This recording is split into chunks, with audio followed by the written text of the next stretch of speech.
Alright, ladies and gentlemen, MrSotko here. Welcome back to the channel, and I only got a little bit of news for you today. For some reason, all the press is just shut down as Bitcoin reduced below $4,000. So, we got the red alerts on, the Star Trek red alerts going wah, wah, over and over and over, and we're below 4,000. We're about 3,800 right now, 3,891. We were a little bit lower just before I refreshed. $126 billion market cap. We are on our way to a sub $100 billion market cap. And I just figured I'd bring you some memes and a little bit of news today and talk about this falling price. So first one I got is, of course, hodlers, looking at the charts, and classic. Classic meme for you here with Pablo Escobar just staring off. So sad, everybody. And as the volume drops, the 3,200 bottom is endbound. So some people saying 3,200 bottom, and I'm just not so sure about that. We may get lower than that. We may get higher than that. Who knows? But either way, another massive drop off today. Another article that I wanted to read you. Somebody's Reddit post here that I thought was pretty interesting. It says, crypto is not the scam. Day traders and powerful investors are trying to scam you. The bottom is 3K. Says who? Why would the bottom be 3K, not 2K? Why not 0? Whenever you ask these questions, there's immediate objection to crypto being worthless because clearly it's revolutionary tech. So you think the company that runs the New York Stock Exchange doesn't partially control the future along with its other Wall Street buddies, but the target is set to 3K for some reason.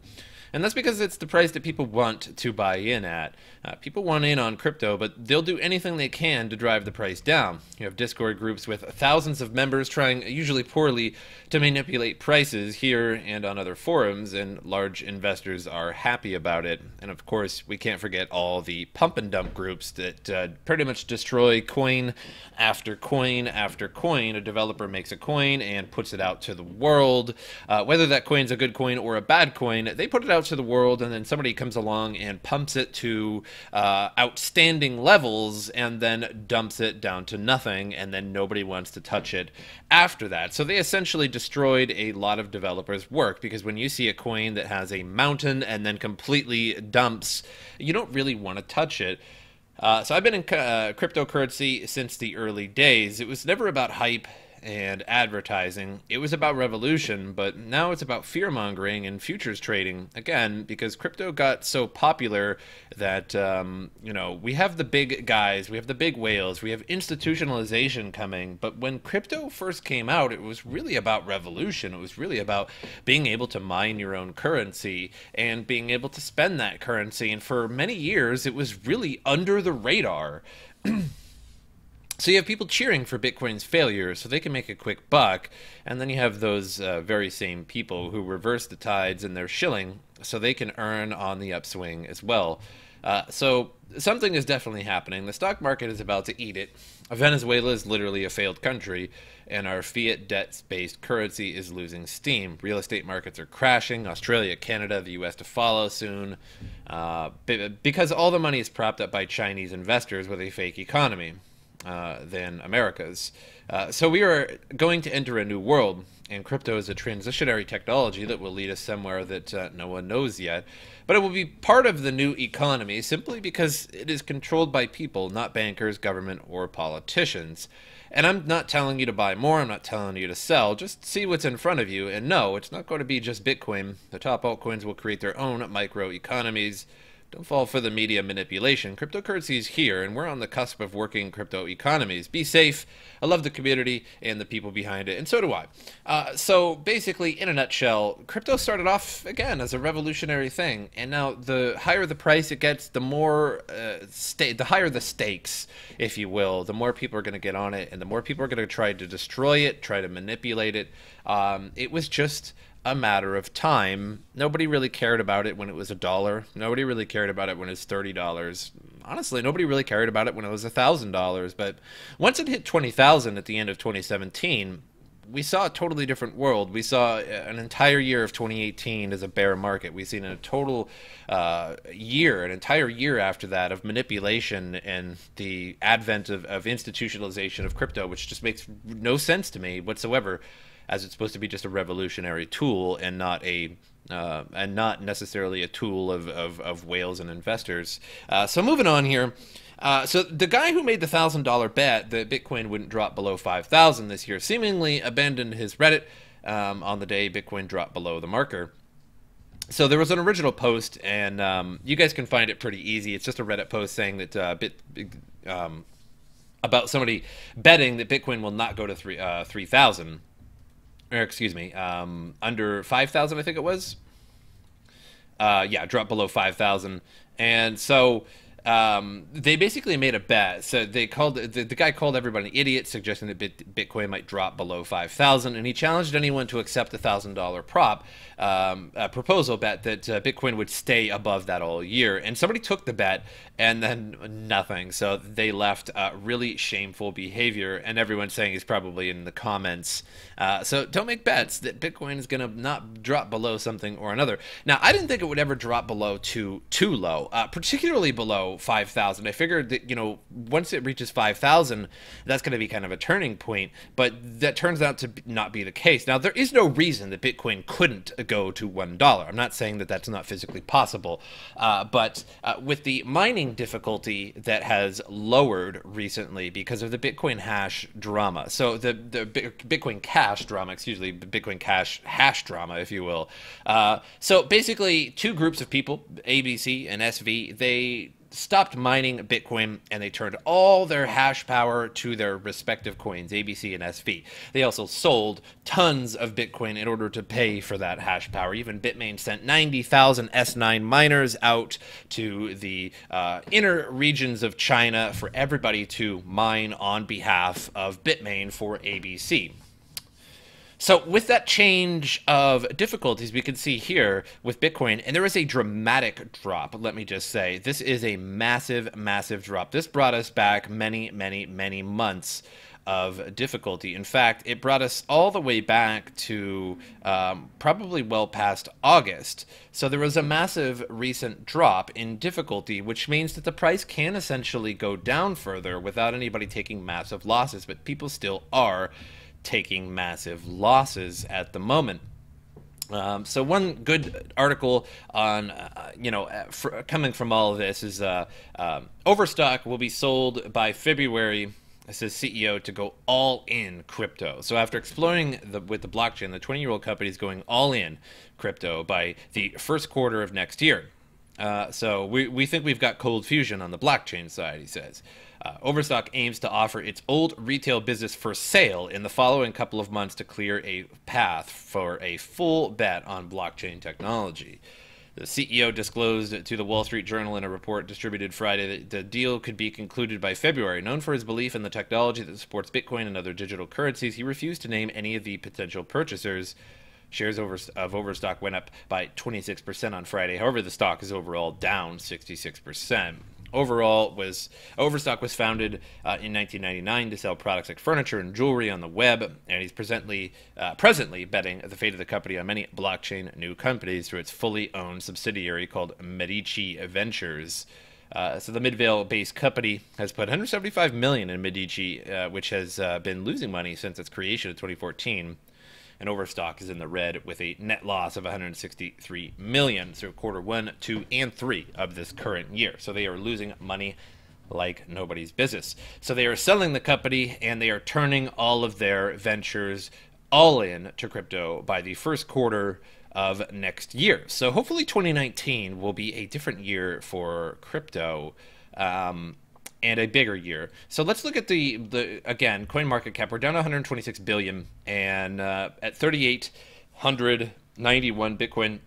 This is always one of my favorite things to do, is just click this and see what it changes to. So 3891, 3891, no change. Okay, so it wasn't that long until I refreshed anyway. So Litecoin at $29, still under $30. Ethereum almost under $100. So just a sundering in the market currently. Bitcoin dominant still just the same though. So altcoins losing still at a rapid pace. So not looking too good. But hopefully 2019 changes things around, because 2018 was just an entire bear run throughout the entire year. So Chatter Report Air bargains with ABC, and Blockstream sells more hats. In today's roundup of cryptocurrency influencers and project leaders, we detail the latest talking points from social media. In addition to Calvin Ayre bargaining with Bitcoin ABC, Wormhole SV has offered the entire Wormhole team a new job. Oh, and Blockstream are using the PCH Hashwars to market their new hats. All right. In a surprise turn of events, Calvin Ayre has attempted to bargain with Bitcoin Cash implementation ABC, urging them to incorporate replay protection into their chain. Ayre even offered to stop attacking ABC if they follow his advice. So here's his tweet. CoinGeek now feels there is no point in negotiating. If ABC puts replay protection to permanently split the chains, we will ensure that nobody bothers them again. They could keep BCH, as BSV is not the original Bitcoin Cash, it's the original Bitcoin. If you say so. Ayre's tweets provoked a passionate response.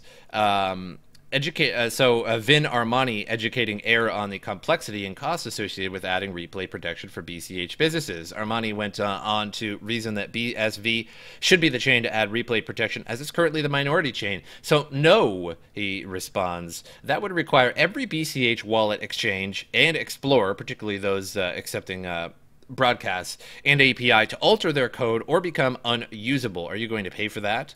You declared war. You created the new coin, not BCH. You add replay protection.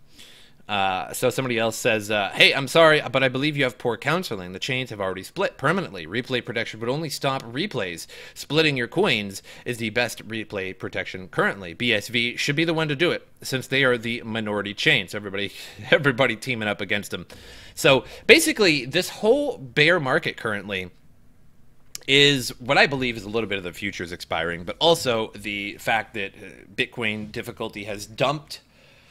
Bitcoin has been sold for Bitcoin Cash hash rate. And so, in a nutshell, Bitcoin Cash was already going to go under a network fork to upgrade the network. But at that same time, they took the SV team took advantage of that and decided to split off and put a bunch of hash power on the new coin.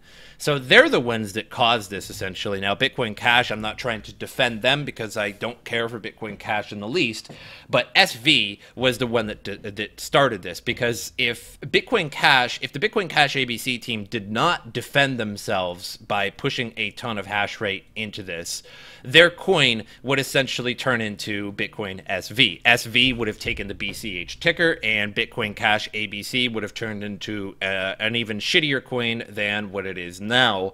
So it was really SV that provoked this war, because because ABC essentially had to defend themselves with a bunch of hash rate or lose the BCH ticker, which they weren't really wanting to do.